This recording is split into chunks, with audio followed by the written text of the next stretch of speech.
I believe life is beautiful after loss. I believe there's happiness at the end of every tragedy. I'm the kind of girl who deals with bad situations that can make me sad. In my family, we all are close, and when something bad happens, we know that it is time to stick together. About a year ago, my family's life had a drastic change when my grandmother was diagnosed with colon cancer. Everyone thought she was going to be fine after going to chemotherapy, but the chemo was making her feel even more sick. It started to mess with her everyday life, and she had become a different person. Even though I loved my grandma, I hated to be around when she was in this phase. It hurt my heart that she wasn't the sweet, laughing woman she had always been.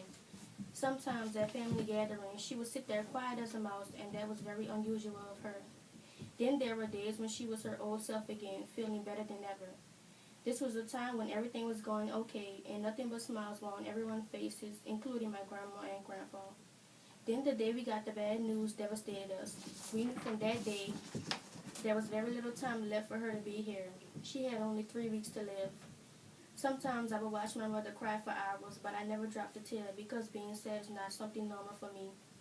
About a week before she died, my brother brought me to go see her, but my heart continued to beat so fast on the way there. I walked in her room and saw her laying there, eyes closed, body so warm, and she barely said anything. I wanted her to talk back to me so bad, but she just couldn't do anything but moan.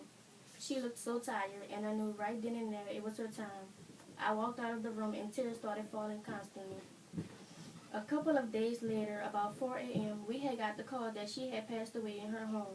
That week was the hardest for everyone because losing her was such a big loss from the family. After the funeral was even harder to deal with, but we all stuck together and remembered that she was in a much better place. And the days will remain beautiful because we know she was watching down on us. A couple of months have passed, and I realized that when you lose a very special human being, it is okay to say your goodbyes and have better days afterwards. This, I believe, dealing with a loss should not have you depressed and sad, but happy that that person is more safe than you would ever know.